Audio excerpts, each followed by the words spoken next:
Hello guys and welcome back to गोलीगल and this is Sushant. और आज हम इस वीडियो में डिस्कस करने वाले हैं कि कास्ट सर्टिफिकेट क्या होता है और कास्ट सर्टिफिकेट का पर्पस क्या होता है, यूज़ क्या होता है और उसको हम कैसे अप्लाई कर सकते हैं और अप्लाई करने के साथ कौन कौन से डॉक्यूमेंट्स ऐसे हैं जो हमें अटैच करने होते हैं और साथ क्या एलिजिबिलिटी है, मतलब कौन कास्ट सर्टिफिकेट के लिए अप्लाई कर सकता है।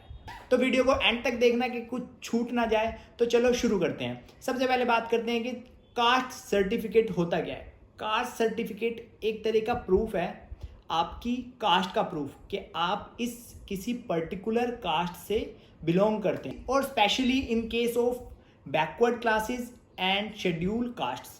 तो जब हमें कहीं पर प्रूफ देना होता है कि हम इस पर्टिकुलर कास्ट से बिलोंग करते हैं, तो उसके लिए हमारे को caste certificate as a proof दिखाना होता है और सबमिट करना होता है। और इसके बाद अब बात आती है ये सर्टिफिकेट कहाँ कहाँ यूज़ होता है, इसका पर्पस क्या है। सबसे पहला पर्पस एजुकेशनल इंस्टीट्यूट्स और गवर्नमेंट सर्विसेज में एक रिजर्व्ड कोटा होता है बैकवर्ड क्लासेस के लिए और शेड्यूल कास्ट्स के लिए। तो अगर आपको वो रिजर्व्ड कोटा लेना है तो आपके पास प्रूफ होना चाहिए कि आप पर्टिकुलरली इस कास्ट से बिलोंग करते हैं। तो उसके लिए आपको चाहिए होता है कास्ट सर्टिफिकेट। दूसरा, बहुत सारे ऐसे स्कूल्स और कॉलेजेस हैं जहां पर बैकवर्ड क्लासेस और शेड्यूल कास्ट्स के लिए एक कंसेशन है फीस में।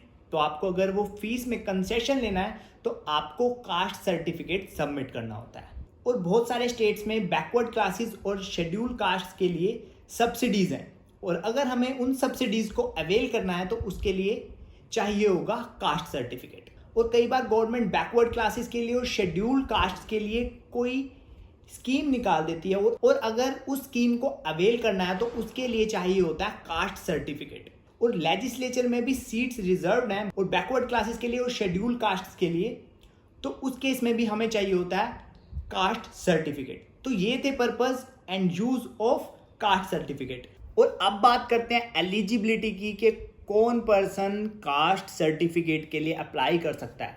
कोई भी पर्सन जो SC, ST, BC, OBC community से बिलोंग करता है वो कास्ट सर्टिफिकेट के लिए अप्लाई कर सकता है।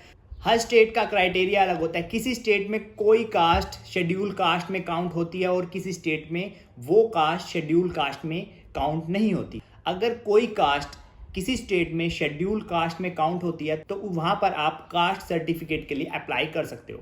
अब ये तो बात हो गई कि एलिजिबिलिटी की। इसके बाद हम बात करते हैं डॉक्यूमेंट्स, कौन कौन से ऐसे डॉक्यूमेंट्स हैं जो रिक्वायर होंगे अप्लाई करते टाइम। सबसे पहले एप्लीकेशन फॉर्म। अब बात आती है कि एप्लीकेशन फॉर्म आपको कहाँ से मिलेगा। जो ये एप्लीकेशन फॉर्म है ये आपकी स्टेट की वेबसाइट पर अवेलेबल होगा, और अगर आपकी स्टेट की वेबसाइट पर ऑनलाइन फॉर्म अवेलेबल नहीं है तो आप अपने डिस्ट्रिक्ट के RTO में जाके फाइल ले सकते हैं, और उस फाइल में होगा आपका एप्लीकेशन फॉर्म।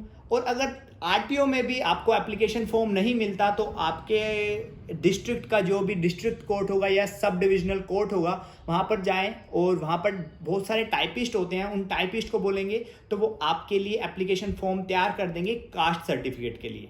दूसरा, आपको चाहिए होगा राशन कार्ड या वोटर कार्ड। तीसरा, आपका आधार कार्ड। चौथा, आपका इनकम सर्टिफिकेट।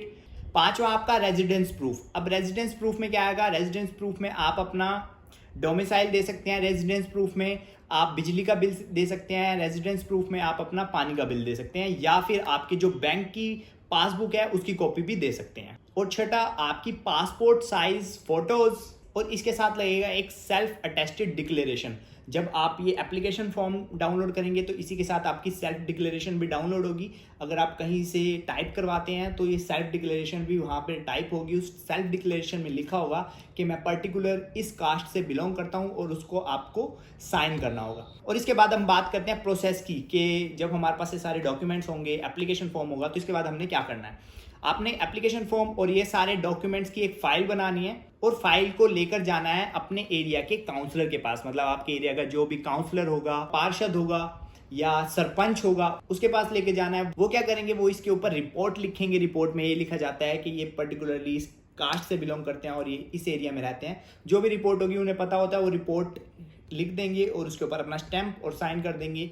काउंसलर से रिपोर्ट लेने के बाद हमें जाना है पटवारी के पास। पटवारी के पास भी सेम वही होगा, पटवारी भी उस पर रिपोर्ट लिखेगा कि ये इस कास्ट से बिलोंग करते हैं, और जो भी रिपोर्ट होगी लिख कर स्टैंप लगेगी, उनके साइन होंगे। जब आप काउंसलर से और पटवारी से रिपोर्ट करवा लेते हैं तो आपको इस फाइल को सबमिट करना है सरल केंद्र में। अब ये सरल केंद्र कहाँ मिलेगा? आपके एरिया का जो भी आरटीओ होगा या कोर्ट होगा उसके आसपास ही कहीं सरल केंद्र होगा, वहां सरल केंद्र में जाकर आपको ये फाइल सबमिट करनी है। जो भी फीस होगी वो फीस कटेगी, उसके बाद आपका फोटो होगा और आपको एक रिसिप्ट दे दी जाएगी। और रिसिप्ट मिलने के बाद 7 से 15 दिन के अंदर आपका जो कास्ट सर्टिफिकेट है वो रेडी हो जाता है। उसको आप या तो ऑनलाइन डाउनलोड कर सकते हैं और या तो आपको दोबारा से सरल केंद्र जाना होगा और वहां पर आपको वही रिसिप्ट दिखानी होगी और आपको आपका कास्ट सर्टिफिकेट मिल जाएगा।